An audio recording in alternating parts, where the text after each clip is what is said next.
END Martinus Satban sudah di ujung telepon bersama RRI pagi hari ini. Pak Kadis, selamat pagi. Selamat pagi, salam Pancasila. Salam Pancasila. Pak Kadis, seperti apa festival geotermal ini ya, yang akan di Geopark Kelimutu maksud kami ya, yang akan digelar di Kabupaten ND ini? Ya, Festival Geopark Kelimutu adalah event tetap, sudah tercatat di kalender event nasional. Salah satu event kabupaten ini dari empat event lainnya.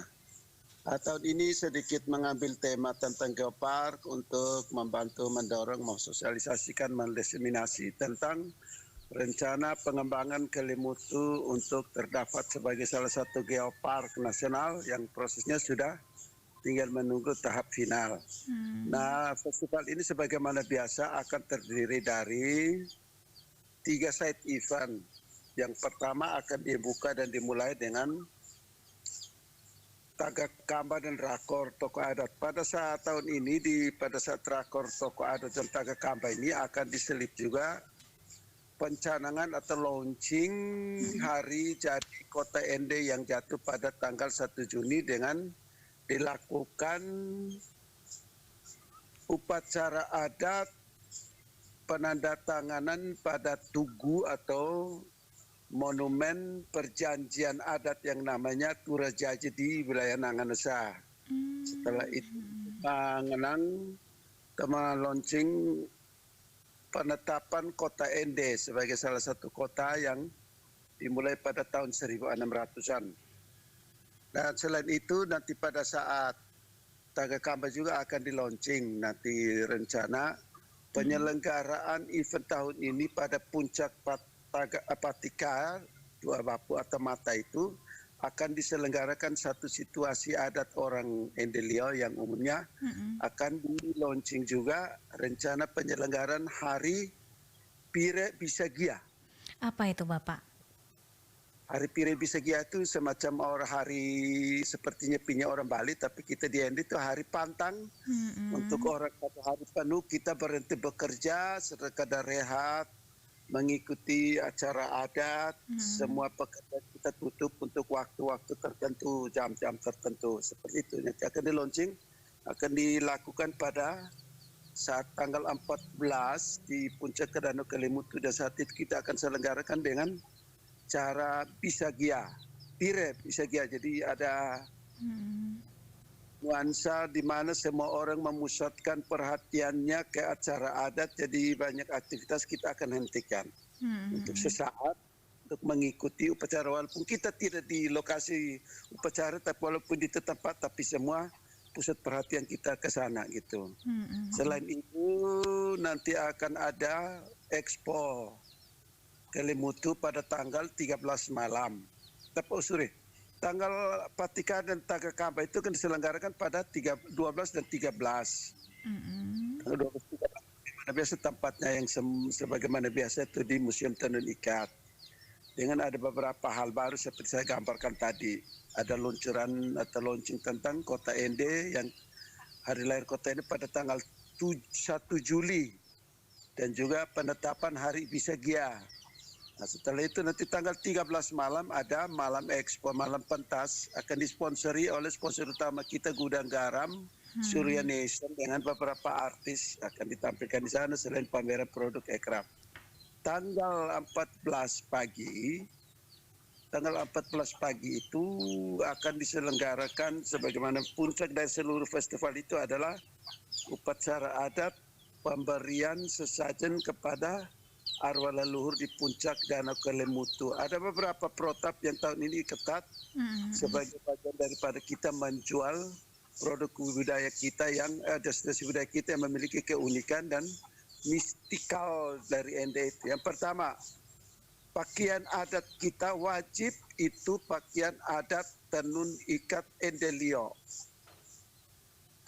Dengan syarat bagi para lelaki tidak boleh menggunakan lesu, khususnya itu tidak semua menggunakan lesu. Wajib hanya untuk mosa laki dan ortopinda dengan satu pejabat yang secara kultur dalam budaya pemerintahan itu dikukuhkan juga menjadi mosalaki.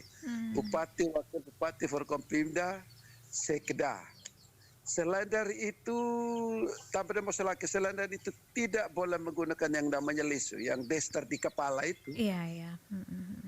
Cara merentangkan selendang adat itu yang namanya luka itu, moselak itu melingkar di leher dan turun seimbang di bahu kiri kanan.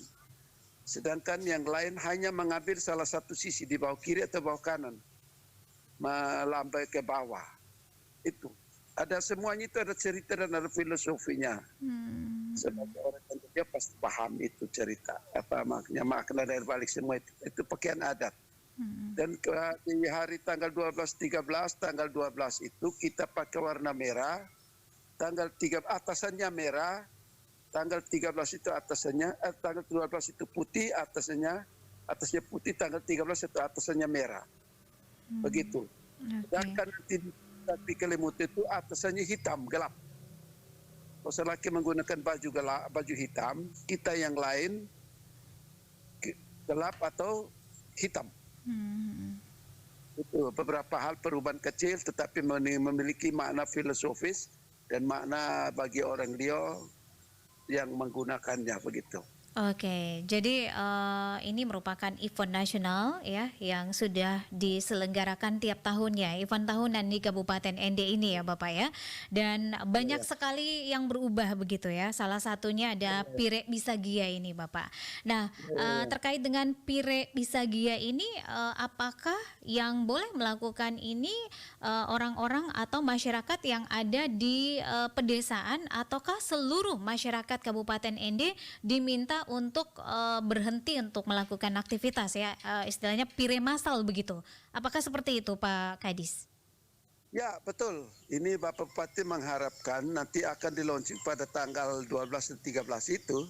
Nanti kita umumkan untuk seluruh masyarakat Kabupaten Ende atau seluruh masyarakat yang sedang berada di Kabupaten Ende untuk coba mentaati ini. Jadi untuk semua berlaku saja, kita pilih satu kabupaten ini. Nanti mekanisme skemanya akan disampaikan pada saat penetapan di tanggal 12 dan 13 itu. Jadi kita memiliki satu hari untuk langsung kita umumkan untuk seluruh wilayah Kabupaten Ende ini. Seperti itu. Oke, jadi begitu. Jadi ini adalah salah satu perbedaan ya dibandingkan dengan penyelenggaraan di tahun-tahun sebelumnya. Nah, Bapak mengenai masih kaitannya dengan Pire Bisagia ini, Bapak ya.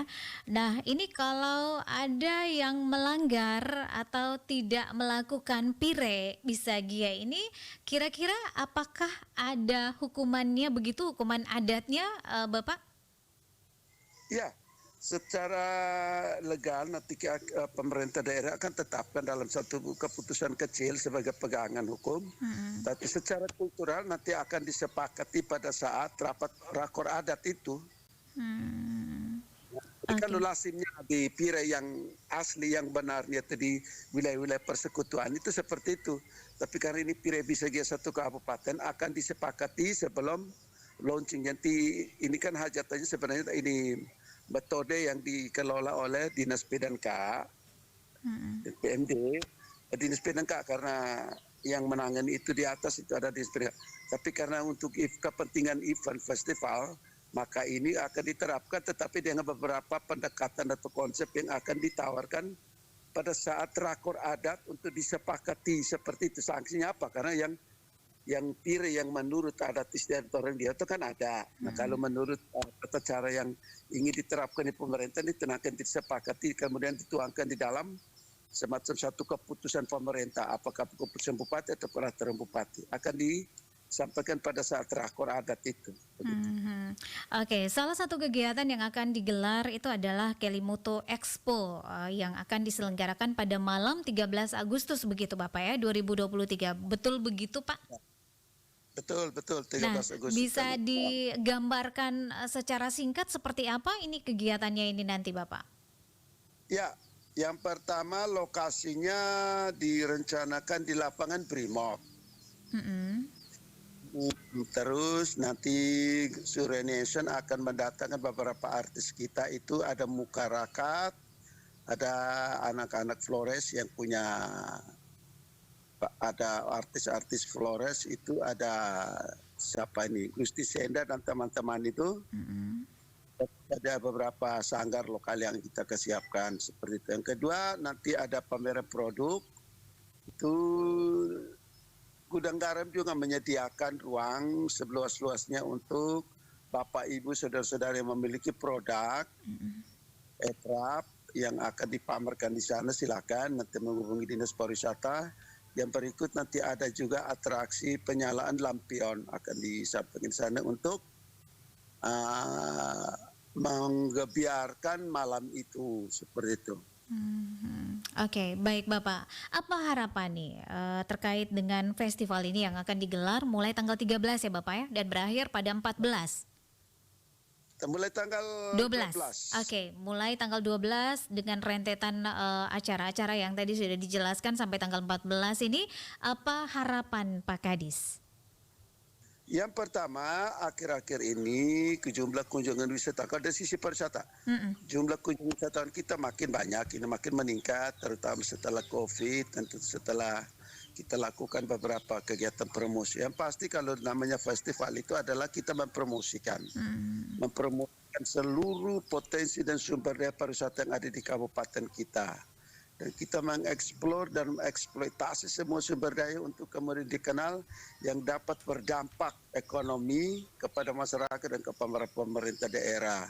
Itu. Yang kedua, bahwa kita menginginkan dan mengharapkan salah satu tujuan dari penyelenggaraan pariwisata kita adalah semakin banyak jumlah kunjungan.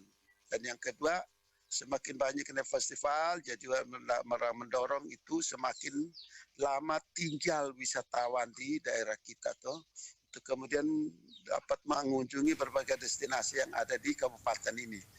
Ideal target kita menurut pariwisata.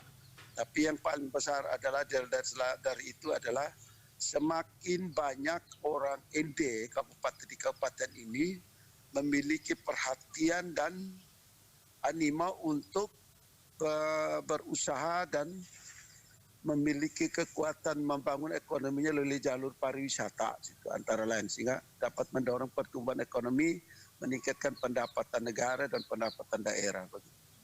Oke, baik Pak Kadis, mudah-mudahan kegiatan festival ini berjalan lancar begitu ya, sampai dengan akhir, dan ini merupakan rentetan peristiwa menuju HUT Proklamasi Republik Indonesia ya, 17 Agustus 2023. Semoga berjalan lancar Pak Kadis. Selamat pagi dan terima kasih Pak Kadis. Terima kasih RRI, salam Pancasila. Salam Pancasila. Florata pagi ini. Pendengar RRI dimanapun Anda berada, kita baru saja bersama Kadis Pariwisata Kabupaten ND Martinus Satban ya, yang sudah menjelaskan terkait dengan festival yang akan digelar di Kabupaten ND mulai tanggal 12 sampai dengan 14 Agustus 2023.